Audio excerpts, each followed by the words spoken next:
That's just what I feel about it. I would want to know ahead of time. Like I said, you're gonna scar your kid anyway. Kids, everybody's scarred. everybody, Mm-hmm. everybody got daddy issues. Everybody's scarred. Even the daddies that did everything possible and took care of them and hugged and I love y'all, still have daddy issues. That's a fact. Yeah. I look at, for instance, for me, when my parents always hid stuff from me. Those are the things that I was looking to get into that they hid from me. To find out why would they hide it from me. When my maturity level started getting a little bit more curious, a little curiosity got in there. I'm like, why do they tell me not to do this? Why do they tell me not to watch this? I want to see what the big deal is about it. But had they just left it out there, I probably wouldn't even pay no attention to I mean, that's like you always want to do that what someone tells you not to do. Always. Don't date that boy. Don't date this person. Just secretly dating them behind your parents' back. But The that's more you because tell them to not do something, the more curious they are going to be to do that very thing. that's because the generation before us, they were more or less like, I don't want you to even fathom what I had to go through to get you where you at. So just do what I tell you to do and you'll be all right. Which that doesn't really hold today. You can't really do that with no millennial or earlier because you're really gonna ice you out. So that's why you got to do the scenarios and play it out. I told my mother the other day, because they never told us about their financials and stuff like that and the things we did, I always used to say, yeah, I thought we was well off. I knew we weren't rich, but I knew whatever, in my mind, I thought whatever we want, we can get.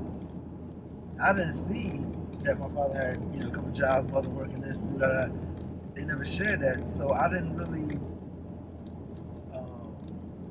what is it? I didn't appreciate what they were doing because I'm thinking, I'll get another one. It don't matter, I get another one. You told your mother that the other day. Yeah, Why? Leave your mama alone. No, because I mean, there's things you got to get them before they die, man. You ain't gonna get the answers once they go. That's what your therapist is for. Therapist can answer. What I'm saying is, what she did 30 years ago, the decisions that she made 30 years ago are not going to change. Your outcome. No, I'm not looking for a change the outcome. I just want to know the story behind it, the reason. Why just like Gianna asked me the other day, why did, well, a long time ago, she asked, why did I move around a lot? She didn't understand it. Why, all my friends have friends from years, and I don't really have friends like that. None of the kids did, because I always moving.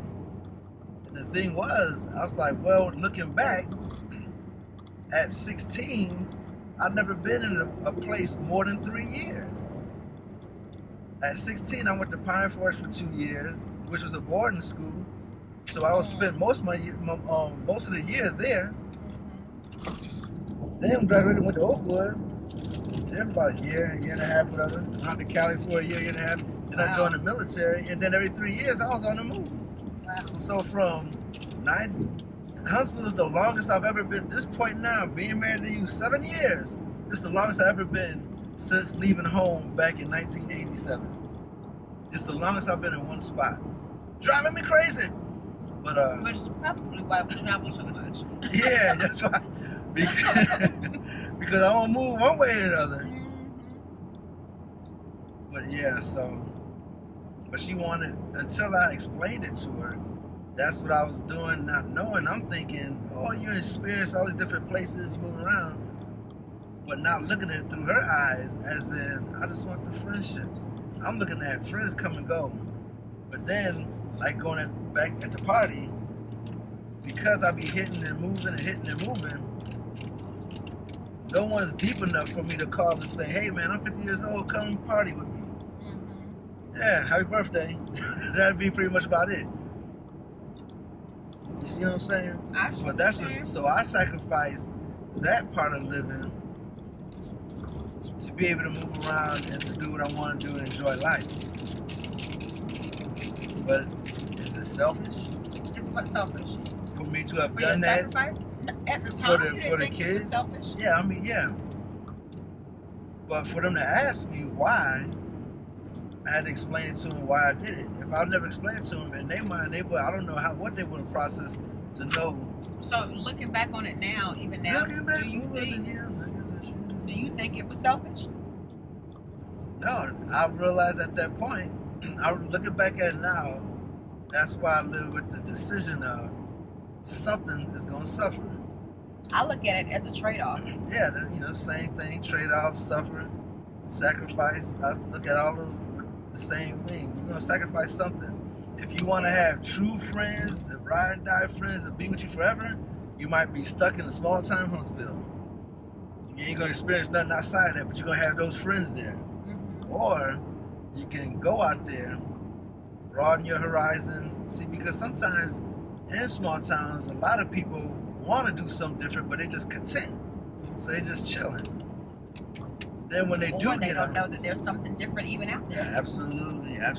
So I be wanting to know that. So that's why when I get with my parents and stuff, I ask them things because I wouldn't ask when I was younger. I would just think about it, not knowing until I asked them. So Definitely stressing your mama out I ain't stressing her out. about your childhood. I ain't stressing her out. She like talking about that kind of stuff. Because in her mind, she's like, I didn't know until you said something. so that's that's part of it, That's all I'm saying. That's just my way of thinking. Yeah. I ain't saying it right. I ain't It's saying not. it's wrong.